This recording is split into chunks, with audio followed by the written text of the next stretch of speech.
आज की वीडियो में कक्षा 10 गणित यूपी बोर्ड जो चैप्टर 2 है बहुपद, उसके हम बहुविकल्पी प्रश्न देखने वाले हैं जो कि पेपर में पूछे गए हैं। तो ये किस चैप्टर के प्रश्न है? बहुपद के हैं।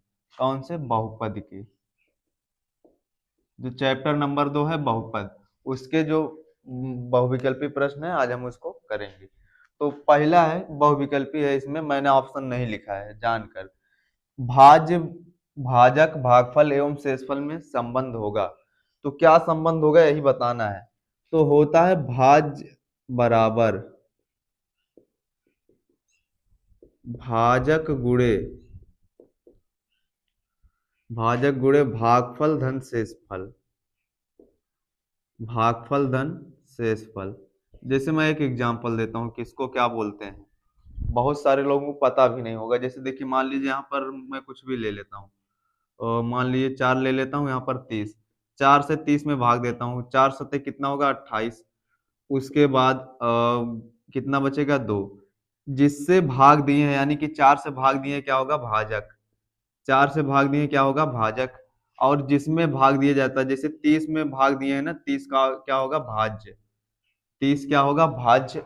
और ये जो आता है भाग देने के बाद जो आता है, उसको बोलते हैं भागफल। उसको क्या बोलते हैं? भागफल। और जो बचता है नीचे, उसको बोला जाता है शेषफल। शेषफल मतलब जिससे भाग दिया जाता है वो क्या होता है? भाजक। जिसमें भाग दिया जाता है भाज्य। भाग देने के बाद जो आएगा यहाँ पर, जो आंसर आएगा उसे क्या कहेंगे? भागफल। और जो बचेगा उसे क्या बोलेंगे? शेषफल। तो यही संबंध होता है, भाज्य बराबर भाजक गुणे भागफल धन शेषफल।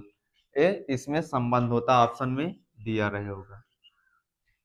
अब देखिए बोला क्या है दूसरा प्रश्न, एक द्विघात बहुपद के अधिक से अधिक शून्यकों की संख्या होगी। देखिए जैसे द्विघात बहुपद है, द्विघात बहुपद में अधिकतम घात कितना होती है? 2। अधिकतम घात कितना होती है? यानी कि द्विघात बहुपद, जिस जिस बहुपद में घातें 2 हो, उस बहुपद को क्या कहेंगे? द्विघात बहुपद। मतलब जितन जौन सा बहुपद रहेगा, जैसे द्विघात बहुपद है, जिस द्विघात बहुपद में अधिकतम घात कितना होती है? 2। तो शून्यकों की संख्या भी उतना ही होगी। शून्यकों की संख्या भी क्या होगी? 2।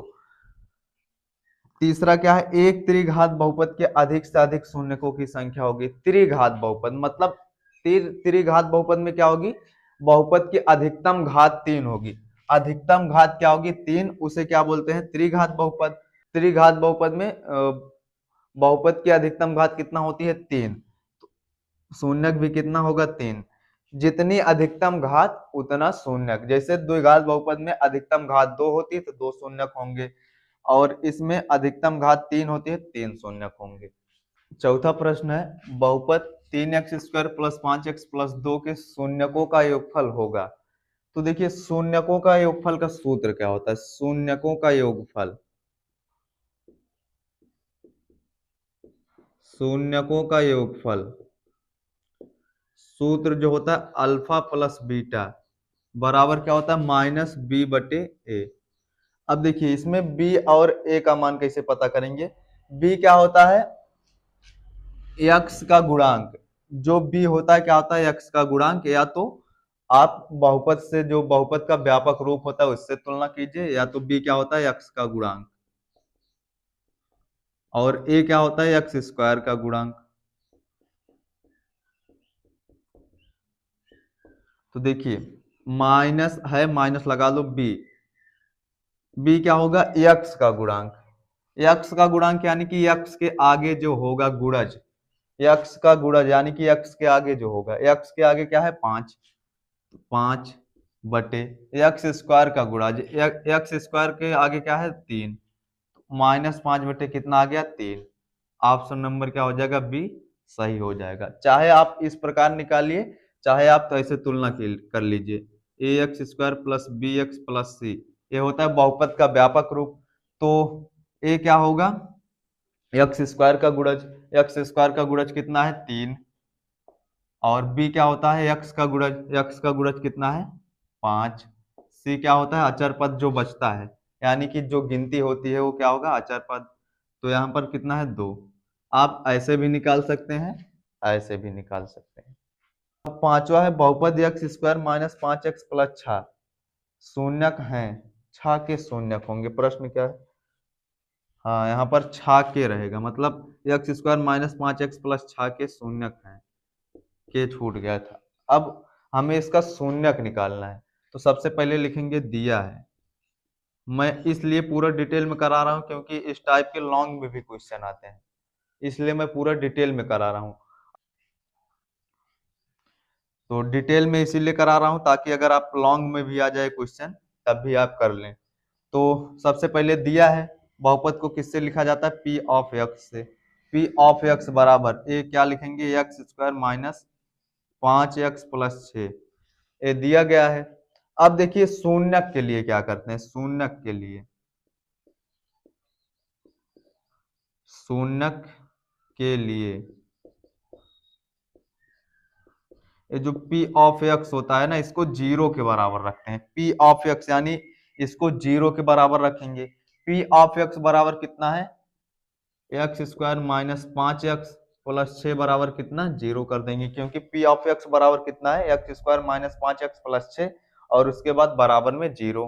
अब देखिए, अब हम करेंगे इसका गुणनखंड, क्योंकि बिना गुणनखंड के नहीं निकल सकता। तो गुणनखंड कैसे होता है, पहले और तीसरे का क्या करते हैं गुणा, पहले और लास्ट वाले का। तो पहला क्या है, एक्स स्क्वायर गुणे, तीसरा क्या है 6, तो एक्स के आगे कुछ नहीं तो एक लिख सकते हैं, 6 कम कितना हो जाएगा 6, और यहाँ पर एक्स स्क्वायर है तो एक्स स्क्वायर लिख देंगे। अब देखिए हमें दो ऐसी संख्याएं सोचनी रहती हैं जिनका गुणा कराने पर कितना आ जाए 6, जोड़ने या घटाने पर कितना आ जाए, यहाँ पर 5 आ जाए, कितना आ जाए 5, जोड़ने या घटाने पर कितना आना चाहिए 5, गुणा करने पर कितना आना चाहिए 6।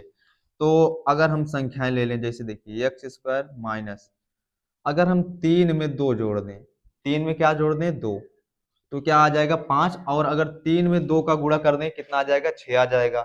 उसके बाद बाहर एक्स लगा लेंगे, प्लस 6 बराबर कितना हो जाएगा 0। अब हम इसको थोड़ा मिटाते हैं। अब देखिए, अब क्या करेंगे, एक्स का इस ब्रैकेट में गुणा कराएंगे, जैसे क्या है, एक्स स्क्वायर माइनस, एक्स का गुणा 3 में कराएंगे कितना आएगा 3x, प्लस एक्स का गुणा 2 में कराएंगे कितना आएगा 2x, उसके बाद प्लस 6 बराबर कितना हो जाएगा 0। अब ये क्या होगा, माइनस अंदर जाएगा, जो चीज प्लस में है माइनस में हो जाएगी, माइनस वाली चीज प्लस में, ब्रैकेट के अंदर जाएगा। तो एक्स स्क्वायर माइनस, देखिए प्लस में 3x है तो क्या हो जाएगा माइनस में 3x, प्लस में 2x है तो क्या हो जाएगा माइनस में 2x, उसके बाद प्लस 6 बराबर क्या हो जाएगा 0। अब क्या होता है, दो दो का जोड़ा बनता है, दो दो का क्या बनता है, जोड़ा बनता है। अब देखिए यहाँ से हमें उभयनिष्ठ कॉमन लेना है, यानी कि जो दोनों में हो, जैसे देखिए यहाँ पर एक्स स्क्वायर है, यहाँ पर भी एक्स है, तो एक एक्स हम बाहर निकाल लेते हैं, दोनों में है। तो यहाँ पर देखिए एक्स स्क्वायर था, एक एक्स बाहर निकल चुका है, कितना बचेगा एक एक्स माइनस, और यहाँ से एक्स बाहर ही निकल चुका है, यहाँ पर कितना बचेगा 3। अब देखिए शर्त क्या है, जो इस ब्रैकेट में आया है वही इस ब्रैकेट में आना चाहिए। अब जैसे हम यहाँ पे -2 कॉमन ले लें, तो यहाँ पर -2 था, -2 बाहर निकल चुका है, तो यहाँ पर कितना हो जाएगा प्लस एक्स बचेगा, क्योंकि -2 हम निकाल चुके हैं। और उसके बाद अगर 2 से 6 में भाग देंगे, -2 से 6 में भाग देंगे, प्लस माइनस कितना हो जाएगा माइनस, 2 तिहाई कितना हो जाएगा 6, बराबर में 0। अब जो 2 बार आता है उसे एक बार लिखा जाता है, तो x -3 एक बार और x -2 एक बार। तो अब हम एक बार x -3 को 0 के बराबर रखेंगे, एक बार x -2 को 0 के बराबर रखेंगे। लिखेंगे यदि x -3 बराबर 0, तो x बराबर इधर -3 इधर आके +3, और यदि एक बार इसको 0 के बराबर रखेंगे, x -2 बराबर 0, इधर -2 है, इधर आके क्या हो जाएगा +2। तो जो शून्यक होंगे 3 कॉमा कितना आ जाएंगे 2, या तो ऐसे लिखा रहेगा या तो 2,3, क्योंकि आगे पीछे दोनों हो सकता है, चाहे 3,2 रहे चाहे 2,3। ए वाला ऑप्शन डी सही है, देखिए 2,3 दिया गया, ऑप्शन ऑप्शन डी क्या हो जाएगा सही हो जाएगा।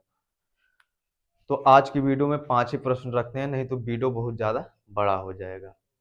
तो बहुत ज्यादा प्रश्न नहीं बचा है, इसके पहले भी वीडियो में मैंने 3-4 प्रश्न कराया था, बस 6 से 7 प्रश्न और बचे हैं जो कि अगली वीडियो में मैं करवा दूंगा।